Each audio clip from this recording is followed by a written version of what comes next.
Welcome. Yeah, we are doing a Caught in the Wild just because I didn't have time to work on the other videos or the interviews.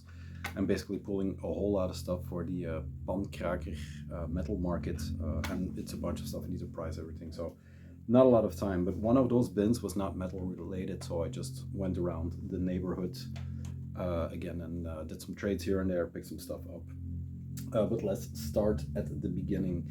Last weekend was Lurefest, a festival from a Belgian label, mainly focusing around newer raw black metal and dungeon synth, comfy synth, those things. We are listening to Victorian Spectre with On the Veil of Time.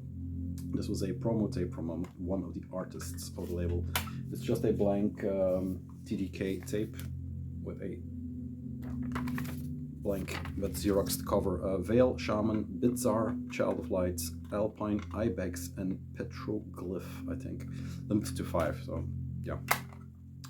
Advanced demo tape for Lurefest 2024. Yeah, kind of out of support, kind of out of interest. The idea was actually launched at Live After Death Fest last year, in the sense that we were at the merch table. I don't have anything to do with it. I was just there, and it kind of started maybe as a joke because the festival was so good that Jürgen said like, "Hey, maybe this is something for us too." So it started as a big festival with US acts. The DJs from London came, so it promised to be a great day, but they had to scale it down to 2. I don't know, maybe interest, maybe they bit off a bigger chunk than they thought they could handle. But anyway, it was a great day. I can't imagine how they would have fit everything into to the day they already have, because I don't know every artist that played, but Teufelsschot played, Maurice's like raw black metal dungeon synth. I'm careful in calling it black metal because, as you will see by my pickups, there's some stuff that is far from the what is considered. So Teufelsschot was something before that. I think a female performer from England, but I don't know what it's called. So I paid attention with Teufelsschot. Victorian Spectre played a set. Frog concert, which was something. Literally a frog, a man in a frog costume playing Bond, Ribbit synths. What else? There was one more, Flickers from the Fen, which was kind of impressive, kind of folkish, dungeon synth-esque with horns and stuff like that. I kind of like the horn sound. I saw them already at the Live After Death, so they played another great set. The last track is very good, very good. They have this droning, trumpet stuff going on, which is good. And then the last part was Miduran, which will show up again. They destroyed Live After Death, and they did it again. The set just kept on going, and they did the after party too, which I didn't stay for. But yeah, it was a great day. I think they should consider looking into part 2, because if everybody interested in Lurefest records should come to the festival, they should have a great audience. I think, yeah, it sells more than people are interested in seeing it for now, because they kind of started, and the musical genres that popped up around that time are 2020. So I think a lot of people are sitting in their room listening to comfy synths, drinking tea, but that doesn't necessarily translate into an audience or into a live audience. Anyway, I picked some stuff up. Like I said, the Victorian Spectre first. This is a very subdued tape in comparison to the set he played, because I mailed or I texted my friend like, yeah, you should come. There's some Victorian trap beats going on right now, but he was already on the way. I picked this up, Curtain Wall. It's the first thing I have from this guy, the Abysmal Spectre. Yes, he's also behind Old Nick and Bloody Keep, and he's also the guy behind Grimestone Records, the record label from Northern California that mainly does his projects.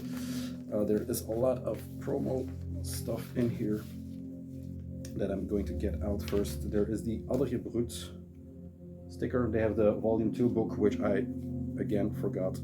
Then this is the metal market, or the flea market I was talking about. This is next week, Sunday, in Ghent. Yes. in Ghent. And then Pankraker also had new stickers, which I loved very much. Family life is killing. Metal, we provide your sharpened axes and knives. Black and white stickers, so those are cool. If you're in the neighborhood, drop by. Now into this, I fell in love with the one track on here, and they call it raw black metal, but it's so far from black metal. I don't know what to say. There are of course influences from, but it is mainly an afternoon at the Renaissance Fair. That's the best way I can describe it, with synths, with guitar, with everything you need. But it is the fun side of it all, I guess. It's all war related, but yeah. The Siege Obsessed, that track is stuck in my head, so I decided to pick it up. This is the, I think, repress. This came out on the label originally as a gatefold. I don't know if it was a double album, but this is a just single LP, and this is on dark blue, black smoke. The optics for these records are always very on point. There you go. He kind of is aligned with Dunk Pressing here in Belgium, and they're one of those pressing plants that popped up not that long ago, although I think they must be around for 5 years by now, but that are a very modern plant that presses very good records. So that's the first one, Abysmal Spectre. Abysmal? Yes, Abysmal. I'm not going to dive too deep into that. Then the second one, and this came out on tape first. I noticed this when me and Jules went on a camping trip. This is Conifère, l'implot du sang, or song. It's French, but it's Canadian, from Quebec. Yes, Montreal. This caught me not by surprise, but he just put it on, not knowing what I was hearing. It popped up because there's a lot of energy in this. This is black metal, but it has very good, it's not raw black metal. There's very audible sound, very good production, very good song structure, songwriting. Yeah, it's actually pleasant to listen to. I don't know if that's what black metal is all about, but it works here. So it allows a lot of influences, not just heavy metal and not just metal in general, but it's a good one. It just gels really well. There are 5 tracks on here. 1, 2, 3, 4. Yes, 5. There you go. They are a troupe that also play live. When I showed this record, I got a lot of messages saying that they just played live around their town, and that is worth seeing. They have another band called Vespiral, which I don't know, but they have an album release on Go to Warx.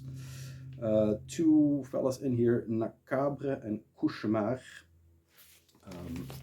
The other 2 are nameless, I guess. This is the Frosty Clear label and band. Wow, it's actually very nice. Band version. Sound-wise, there is some French in there. There are comparisons to Necropole, Cavern stuff. But yeah, the weird thing is the CD originally came out in the Metalhead, one of the Metalhead boxes. It's one of those US subscriber series that does everything from, heavy metal to black metal to whatever you want. They have 2 more releases from 2020, Noblesse DP, I guess, on Quadrat, and Evil Tentacles that also has Sanctuaire on there, for example. And then Split with Sol Miracula, I think. But I never heard of the band before Jules blasted it over the campsite. So yeah, I can say I honestly enjoy playing this record. So if you're looking for some more upbeat, up-tempo, I'm not saying it's upbeat in the themes, but it's, sound-wise, I guess. It's not as raw as we are used to. Then the last thing I picked up was the Midoran, and it's called Les Chroniques de Goria. There you go, this is Lure 166, so they have quite the impressive discography building. This is a double album consisting of the new full-length by these guys called, I guess, Les Chroniques de Goria, but it's also kind of a compilation because it is the new full-length, but there are also EPs on here and unreleased that were only digital, I think. Let's see. Secret Tales of My Journey in Gnome Forest, then taken from the EP Dovrias Islands Flies Around the Twilight Fairy Forest in this wonderfully magical adventure. Then a unreleased track, but everything is from 23-24. There you go. Very young guys, like I said, or when I talked about it's Life After Death, their concert, they had to ask for permission from their parents to leave school just to come and play. So yeah, I like what they're doing on record, but the live set gives it the extra push it needs because they play very well. They play Le Cercle, I'm blanking on what they're called, but they're, is it on here? Cercle Mortuaire is basically their big band, but they play these, they have these records that are pure black, raw black metal, worshipping Légion Noire, stuff like that from French, but they also have that fun side, that French folky, playful, I mean, they play in soccer jerseys and stuff like that, so there's some youthfulness going on, but they link every genre seamlessly in the live set, which I really adore, which I really like. This is some yellow clayish, earwaxy vinyl, and like I said, this is a double album. Here we go. Man in His Cave. They had these long nose.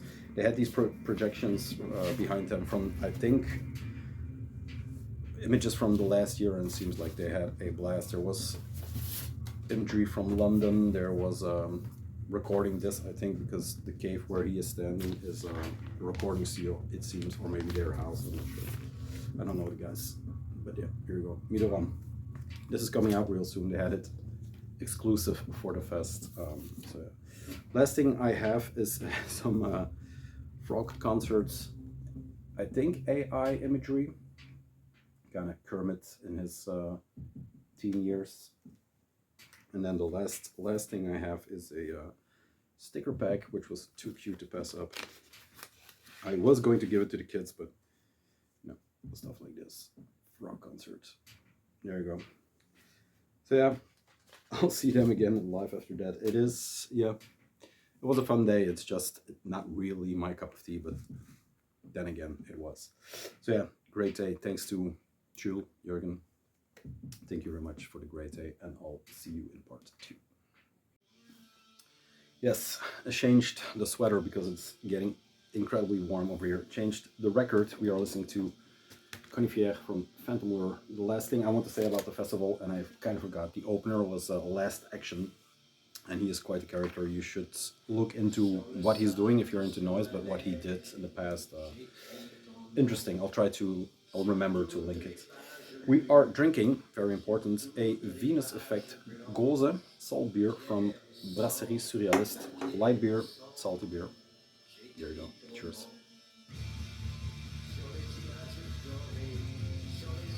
French poem done. Let's delve in. I think 2 weeks ago I was browsing Instagram, as we do, and a guy we kind of know from Hypertension, The Circle, he showed this monster, Kickback Forever War, and I immediately texted him like, nice score, a nice catch. I would love to have that too. It is the record store day, but even that didn't come in at my usual record shop, so I thought it was out of reach, because if you look into Discogs, the record store day were at that time 40 and upwards. The originals are 120, 150 and upwards. On Hostile Records from France, like I said, from 97, Jesus Christ. Hostile Records and Kingfisher in Germany did a release of this, but yeah, like I said, it's always immensely expensive. They have 2 older full lengths, 2 classics, Forever War and Cornered. This is Forever War. Cornered is from 95. Before that, they had 92 were demos or promos, the No One Gets Out Alive, and then something with Pain, The Meaning of Pain, I guess, and then Winter Ends from 93 is not really a full length too. I think it's also an EP. Yeah, a very violent Parisian hardcore band that just, unrelenting, yeah, just kickback. They are a word to themselves. This is the back. Like I said, this is considered by them as a bootleg or an unofficial release because they never gave the okay for it. Sound-wise, yeah, they have few. I think they have 2 more full lengths after this, or 3 more full lengths. They have a split with Volmir, which I always found a weird combination, but then again, it works. If you see promo pictures for them, I think they're on Discogs even. One of the guys has an Abruptum shirt on, so yeah, they kind of know their shit. It is like La Haine, the movie. I'll always make that representation when we come to Paris, but then come to life, and instead of hip-hop, there's hardcore in there. So, yeah. Interesting band if you're into violence, dancing, crowd killing. Before it was fashionable. There you go. Kickback. Classic. Finally in the collection. Thanks, Charlie. Then, onto the real trade. I went around, like I said, I pulled out some stuff for the metal market, Pankraker, but there was a bin that was, yeah, more pop music or record store related, I would say. So I went around, I mailed the guy from El Pinto, the new shop in Hasselt, there's another word behind it, I'm blanking, to say if he was willing to trade, because this was there the first time I popped in. This is the self-titled PRC promo pressing from the self-titled New York Dolls album. It was gone. I was there with the kids, so I didn't have much time of looking through because I knew I was going to pick that one, but it was gone. It was in the bins already for Boss for his back wall, the great records fair that was held last weekend. But yeah, he was willing to trade. I think I traded a Sun Ra Giles Peterson compilation and a Cannibal Holocaust soundtrack for this one, so not too bad. Maybe one more, I'm not sure. But yeah, there you go. Nice pink background. They are a band that has been around since the early 70s. I think 71, yes, 71 to 75. They were named Actress before, but that was very short-lived. They are known for playing New York City, and I guess only New York City because of the way they looked. They had the other back too. They had this glam, you know, almost female look that predated the Strip, predated Motley Crue, predated all that hair metal stuff. So you can imagine how they were received outside of New York, maybe also in New York. Like I said, a glam band that should be in the same vein like Thx maybe, but there's a very hard punk influence or pre-punk influence. Songs like the first one on here is called Personality Crisis, one of my favorite songs ever, and is really a precursor to everything that would come behind that. Yeah, Johnny Thunders and Joe Hansen. There are a few good tracks on here, or they're all good tracks, but yeah. Fear, no, not Fear. What is it? Trash is one of their first singles, which is also a very good one. Legend has it they played so hard that they killed or crashed the Mercer Art Center in New York. The legend is that they played so hard that it just crumbled to bits. That legend is perpetuated, of course, by the HBO vinyl not documentary, but series where it actually happens. Very good series with only one season. But yeah, there you go. This is the, like I said, promo original inner for the New York Dolls. And B is the same, and then it has the original center with the lipstick, not the label, but the New York Dolls center. Very good pressing.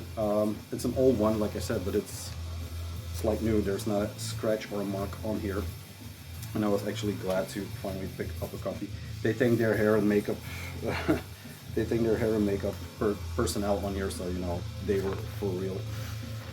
Yeah, don't have too much glam in the collection, but kind of was excited to add this. There you go, New York Dolls. Then on to Yank with George and the Bear.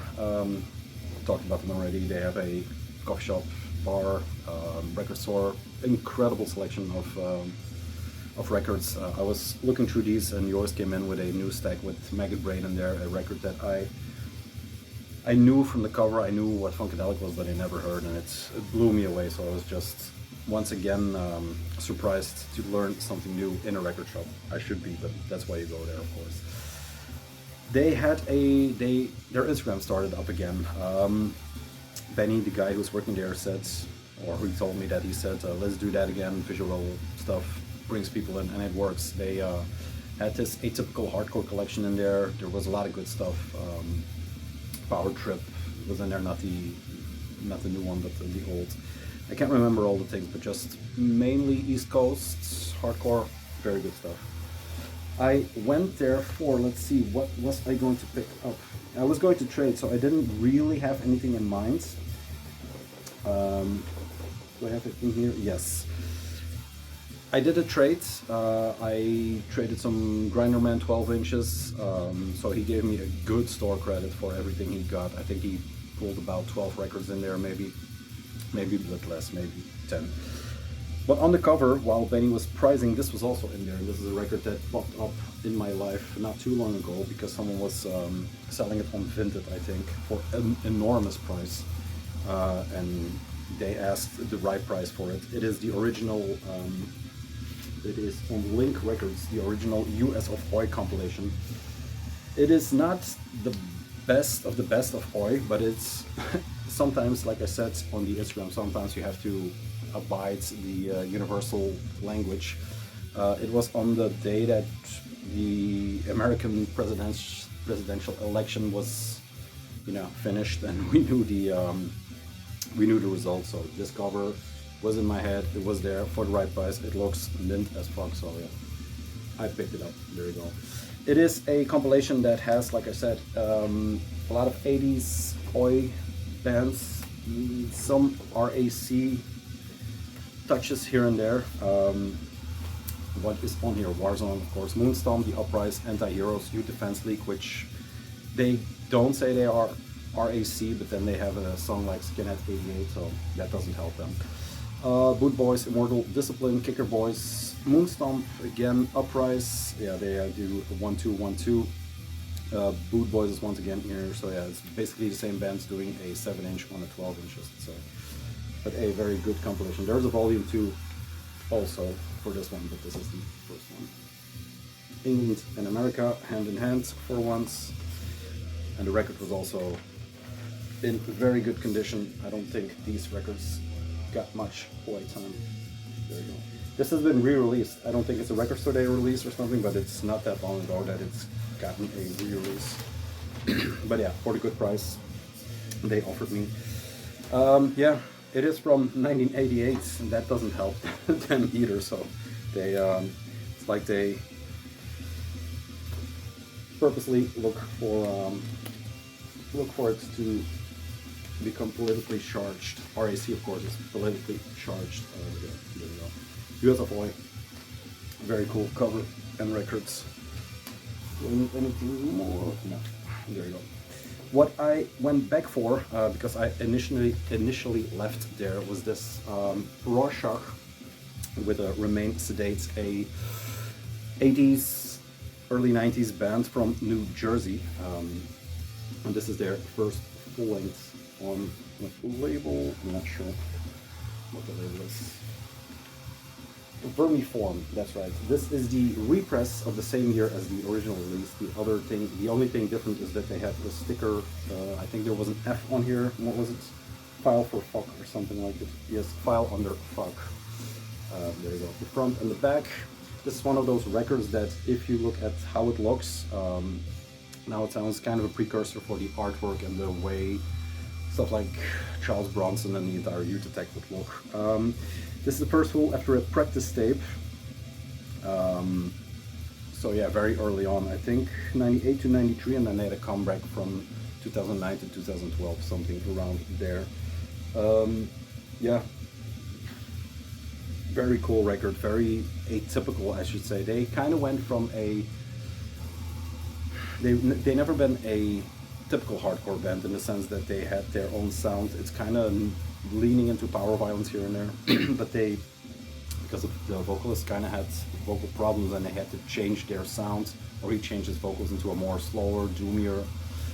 But yeah, they have splits with Neanderthal, stuff like that, so it's always very, very weird. power violence at the beginning, they were kind of compared to the Kreuzen, but then, yeah, it's just slowed down, I guess, because he couldn't do those fast, raspy vocals. And then the influence cited for the later releases or the later work is Swans, so around there. One of the fun facts of this one is that the first track on here, Pavlov's Dog, is used in the movie Zero Dark 30 as a folter technique for interrogation of prisoners of war, or whatever you call it, terrorism. There you go, original inner sleeve. And then the LP is just black with Rorschach.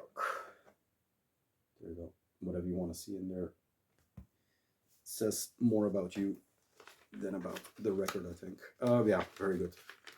Glad to pick this up. It had a bit of a seam split going on in the bottom, so the price was accordingly, which I always kind of love. I think an old hardcore record from the 80s shouldn't look like it's brand new. Although I think the Oi record is also very nice for the way it looks. But yeah, Rorschach. I didn't have anything by these guys. I glad to finally pick something up. Okay, let's torture y'all a bit. This is the first track, the Pavlov's Dog of the Rorschach records. Those two I picked up like straight buys, and then these were the trades. These 3 records were the trade that I did with them. First one is Acid Queen, Bursting Out. It's actually the Die Hard 7-inch. It was in between black metal and At War with Satan from 82 and 84. This is from 83. That they released an EP or a 7-inch called Die Hard. It had the backside, or the B-side was Acid Queen. That was for the Neat UK and the Bernet French, or the French pressing 7-inch. There was also a picture disc on Megaforce, I think, from the US. No, I didn't write that down, but I think it's picture disc. And this is the Roadrunner Neat 12-inch that has the extra track Bursting Out. Yeah, just some killer Venom. It looks insane. The artwork, as you can see here, is by Magda, which this did an incredible job. Power Metal Publishers from 83, and this is, like I said, the Dutch-Belgian pressing of this one. Here we go. It has the lyrics for Die Hards, but it doesn't mention the Bursting Out on anything, so it's just an extra track. Someone did us a favor of writing 45, and there you go. So thanks for ruining that cover. And then it has the, there you go, Neat with the thumb. This is actually 3 very good tracks. I think that the demo track 7-inch and then these are underrated Venom tracks, just because everybody knows the full lengths, but you know, this is the cover for the original 7-inch. If you ever find that one, I urge you to pick it up. There, that was the first. And then this was basically under the, where the Rorschach and the Oi records were initially. It was all hardcore records. So I was flipping from two, all good, and then this was there. So I immediately said this one. This is Törr, or Törr, T-O-R-R, T-O-R-R. With the records, it is kind of hard to read because it is in Czechoslovakian. Institut, Klinické, Smrti, I think. There we go. This was just there and I immediately picked it up. I know them from this cover. I know them from the, what's the records? Chcípni O Kus Dál, something like that. The blue one with the eagle or the birds. This one is, yeah, just as good. This is their first, I think.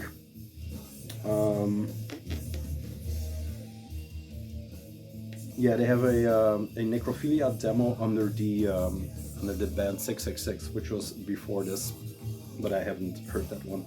Band by Heinrich and I think one more member that came in. They have a 83. They started in 77, so it's been a while, or it took a while for them to get going. I don't know if 77 Necrophilia was in that or after that, but 83 was the first release where they took 2 songs from the 666 band and then became talk songs. Zukuzbena, a 10-track demo from 84, then a promo tape, which had a lot of tracks on here, so basically another full length from 87. Then a very ugly 7-inch in 89. And then the last thing before this was the Mestur-based Moscow tape, I think, which is going for a lofty 2,600s on on Discogs these days. Then after that, also in 90 was the Armageddon. This is the, I guess, the second full length, I should say. Yeah, insane cover. There you go. Are described as Black Death or on the cusp of Black Death. It is, yeah, it is death, but it is also very doomy. I think the doom element for me overall is higher than everything else, just because those passages speak to me more than what's going on. It's a very good record, very good band, especially for that time. But yeah, yeah, the doom parts is what really sell it for me. And I listened to the blue one also, but I kind of forgot how that sounds because it's been that long. I don't have that album. But this one is missing, and therefore it was dirt cheap in comparison to how much these are going for. Is the inner, the black and white inner with the sick band picture on here. But yeah, that is how it goes with these older second hands. It is in good condition. The sleeve is a bit, the glue is a bit coming loose, but still torn. Very good records. Then the last I picked up from them was this Sodom Persecution Mania. This was there the first time I went in, but it was always on the very expensive side. But with this trade, I always, when I do a trade, I always look at the records and then I think, would I just do 1 for 1? Would I sell those and buy that? And the answer is mostly yes. So there you go. This is their, I wouldn't say their first full length, because you have In the Sign of Evil from 85 and you have Obsessed by Cruelty from 86. This is from 87, sorry.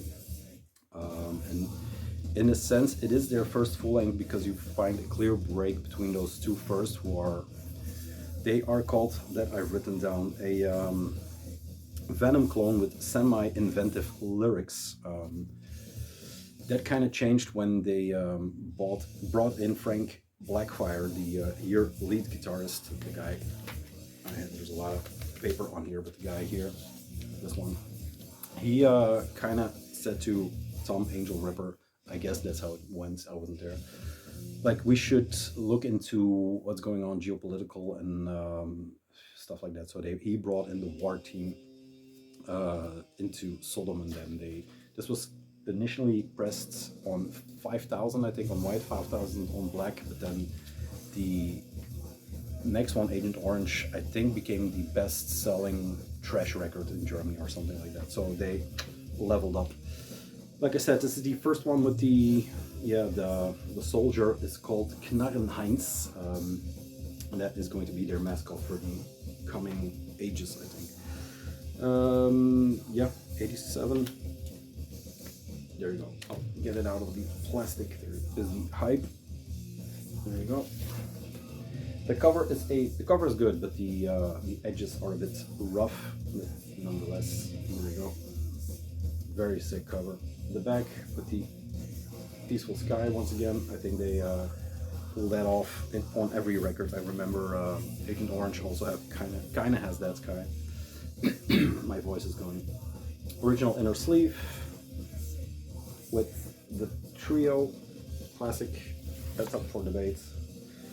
And then this is the white version, like I said. Waldos, very nice. It's a tin pressing, but has some hairlines here and there, but it plays very fine. So yeah, to find that there, to be able to finally pick it up, because yeah, they were asking, I think it's only at 120 store price, so it's hard to drop 120 in cash in the wild, so it's also online is very hard. But yeah, to do it as a trade, this was the toy was part of the trade. and the Venom was part of the trade, so I was one happy guy. Then, the last one for today, and I'm going to lubricate for this one. Cheers to the bear. Last one was a record that I was looking for a while. It was available in Belgium on Discogs, so I just mailed the guy, "Are you up for a trade?" like I always do. He said, "No, I'm selling it for someone else, so it's the price." I said, "Yeah, can we do it? Can I just come and pick it up?" Because I had to be in Antwerp for Lurefest. He was a bit further. He was in the middle of farm country. There was one street in Basel, I think, that had some apartments, and he was living there. He was an artist painter, because it was at his studio apartment, literally. That had some records. I didn't stay long enough to get into his collection, but he said this came out of a friend's parents' record collection that had nothing but Schlager and Flemish singer-songwriter stuff, and then two records. One was this, and the other one was the other one by Ambush. So two records that are in mint condition. I mean, this has never seen a turntable, just because he was under the impression that the guy who this was from, I think he passed away, I'm not sure. He just got him from a guy who was affiliated with Ambush, with a label, and just, you know, put it in with his parents' records. This is the '86 Ambush pressing of Cat's Heaven, not Heaven and Hell, Metal and Hell, sorry. This is the English version of the 666 Polish version. This is a Polish 80s band. And if you want the Polish version, it is the Executioner. This one is better known, I guess. This is the Nuclear War Now, re-release from last year, not the Die Hard, but just, there we go, I'll put that here. So the 666 has the Polish lyrics, this one has the English lyrics. As you can see on the back, it's all nicely translated. But yeah, this is an original '86 Belgian pressing of this label. It has a lot of pressings. There's also a Polish pressing that has the same logo as this, but then it kind of looks like there are disco lights or Christmas lights on the end of the pentagram, and this is kind of a black and white, semi-hard, Judas Priesty looking photo. If you look at the Polish version of the photo, it's insane, the change there. It is the change from this to that cover, and then the photos are also, they're all colorful, made up. It's insane. What do I have? Yeah, that is the Blonit pressing of that, and that has the disco logo on here. Yeah. It is heavy speed, trash. There's whistling in there. His vocals are insane. The Roman Kostrzelski, I think, guy in the middle who sadly passed away 2 years ago. His vocals kind of elevate the entire thing into it was called Satanic Heavy Metal, and just like Venom around that time, they are one of the bands that are, should they not be from behind the Iron Curtain, they would be much more influential, but it is as good, if not better than, I'm not going to say better than Venom because that's such a bold statement, but yeah. Still, they started as an instrumental heavy metal band, but then with the addition of the singer, they quickly realized that they had something there, I guess. There you go. Japanese themed Ambush center labels. And this was, if you see what they are going, some of these, this was actually for a very fair price, definitely considering the state it is in. But yeah, if you make this kind of racket in Poland at that time, very cool to hear. I urge you to check it out, just at least once, just so you know. This and Törr are kind of, I wouldn't say hand in hand, but they have, there is something there. And yeah, look into the pictures. But yeah, thank you very much to the seller. I blanking on his name. I don't think he looks at this, but still, very cool score. There, that's it. Record's done. I'm done. The beer is almost done. Another half an hour in the back. What's coming up next, I already told you, but stuff keeps creeping in when I have time and where I find the time. That's it. Have a great week, and I'll see you very soon.